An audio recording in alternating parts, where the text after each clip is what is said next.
Almost 100 years have passed since then, but things haven't changed that much. I attended a wedding at the pavilion last summer, and the bride arrived in a horse-drawn carriage just like your grandmother. The ceremony was outdoors, and the happy couple posed for photos in the gardens. Then we dined and danced in that same romantic ballroom. I love knowing that some traditions live on, generation to generation. The deck has plenty of seating, so you shouldn't have a problem finding a spot to relax.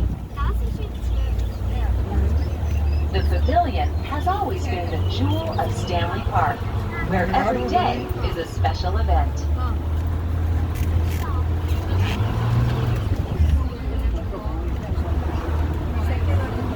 This stop, Stanley Park Pavilion. This historic chalet-style lodge covered in wisteria is the home of Stanley's Bar and Grill. The pavilion and Stanley's Bar and Grill, this stop.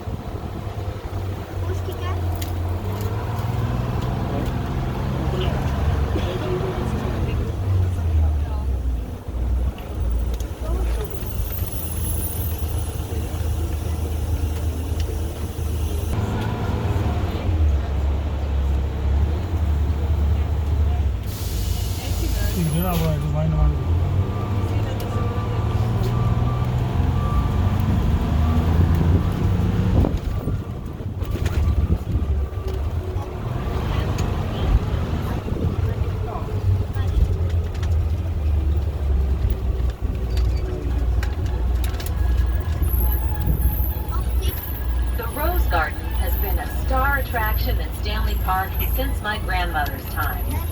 A local charity planted the first rose bushes in 1920. Gardeners weren't sure whether the delicate blooms would thrive, so originally only a few bushes were tested. The long, mild growing season of the West Coast didn't disappoint, and today you'll find in every variety and color imaginable more than 3,500 rose bushes. Thousands of blossoms fill the garden. Seemingly everywhere you can smell the sweet, heady fragrance of roses. Some people can't resist picking a rose. They say that the most picked color is red, the color of love. More than a few wedding proposals have taken place in this rose garden. But all you romantics, be forewarned, you'll pay a fine for picking roses, red or otherwise.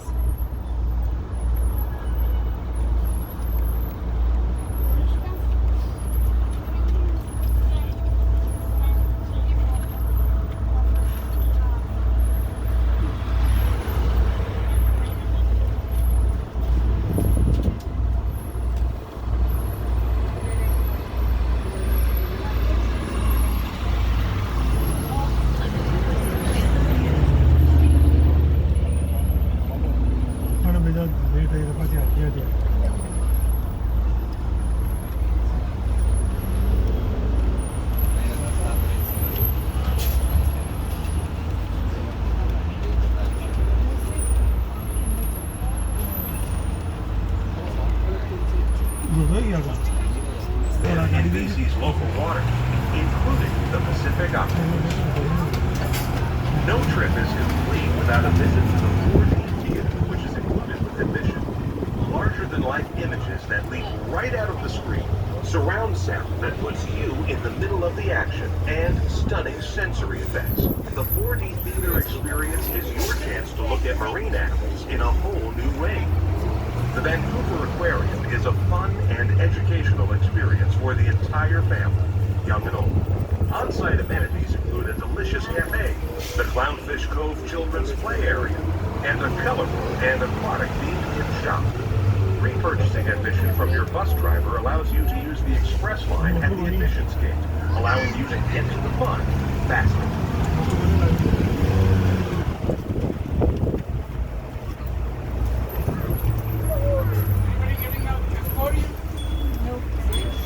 This stop, the Vancouver Aquarium.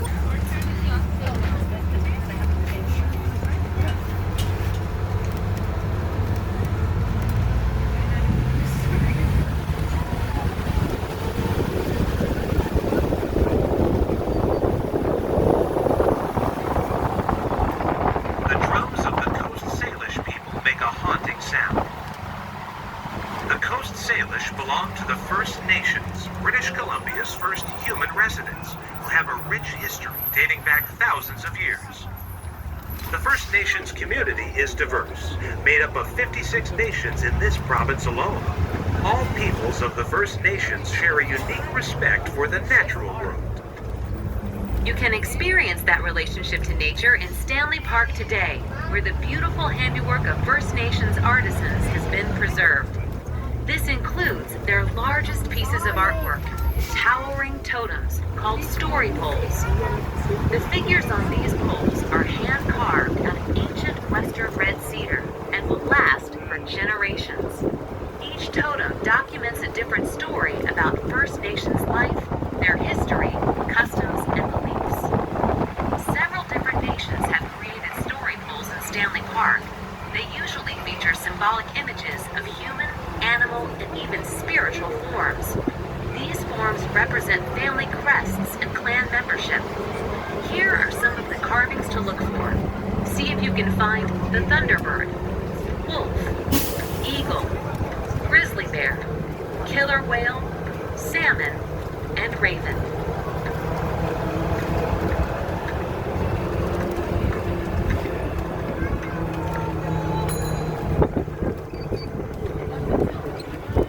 This stop, the totem poles of Stanley Park.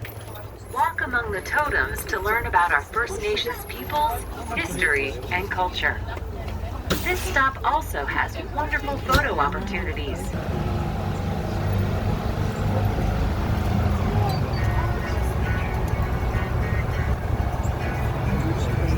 When you live in Vancouver, it's easy to take picture postcard perfect views for granted. Like the gorgeous view from here across Burrard Inlet towards the city skyline.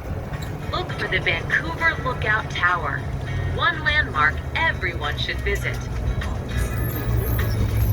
There's a lot to see right along this waterfront. Look for the small stone and glass building on the shoreline. Inside is Vancouver's famous 9 o'clock gun. It's a cannon that has been fired at precisely 9 p.m. every night since the late 1800s. Ships' captains used to set their timepiece by the 9 o'clock gun. Don't worry, today it fires blanks. We're approaching Brockton Point, which, at its tip, has a small lighthouse. Over the years, hundreds of ships have gone down in the waters off of Stanley Park. For over a century, the Brockton Point Lighthouse has guided captains into port. The original lighthouse was rebuilt in the mid-1900s, when the Port of Vancouver was beginning to see heavy ship traffic. Across the harbor is the Port of Vancouver, still a backbone of our economy.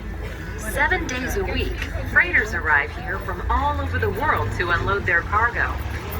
Look for bright yellow piles along the shore. They're made of sulfur, the byproduct of natural gas. Years ago, local kids used to sneak into the harbor and ski down those piles just for fun. On a clear day, you can see mountains across the inlet. The famous Grouse Mountain soars to a height of 4,100 feet, or 1,250 meters.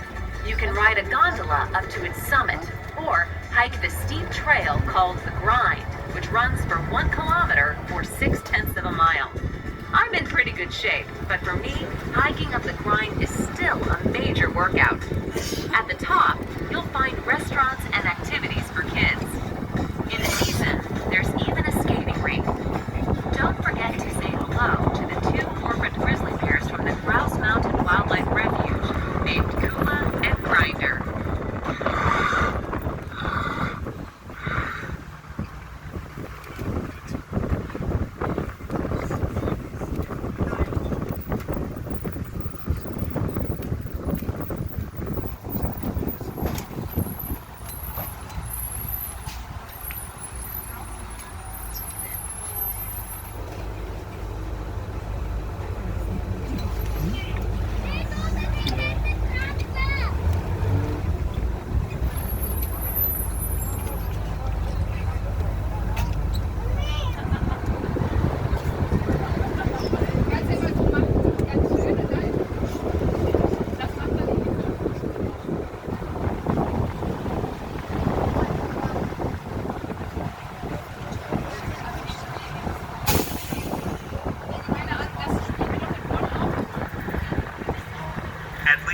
antsy here, I give myself a treat and head for Capilano Suspension Bridge Park.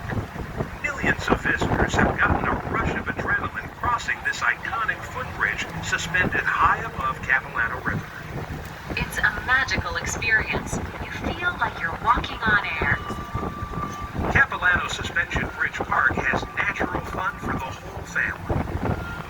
After you cross the suspension bridge, head for the Treetops Adventure. You can walk along a beautiful series of wooden bridges that take you up into the mid-story of a thriving coastal rainforest. Looking down on all that lush vegetation is inspiring. You really see the kind of forest that built the Pacific Northwest. That's why I like Cliff Walk. It's a cantilevered walkway that's clinging to one of the granite cliffs overlooking the river. It's an exhilarating view you won't find anywhere else on Earth. Capilano Suspension Bridge Park gives you a close-up view of a unique urban wilderness that's 15 minutes from downtown Vancouver.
In Stanley Park, wildlife lives right on the doorstep. The park is home to more than 500 bird species. One day, I was lucky enough to spot a bald eagle soaring high above me. His wingspan was at least 2 meters or 6 feet. Bald eagles were once nearly extinct, but now a dozen pairs live here. Lots of other animals roam around the park, including foxes, beavers, skunks, and rabbits. At night, you might hear the mournful yelp of a coyote.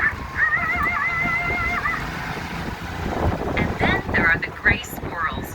In 1910, 8 pairs of squirrels were sent here from New York City's Central Park. Today, there are thousands of them. Lots of visitors ask if any bears live in the park. I have heard stories about one bear sighting, but he escaped from the old zoo back in the 1900s. Bears don't naturally inhabit this area. I hope you're not disappointed.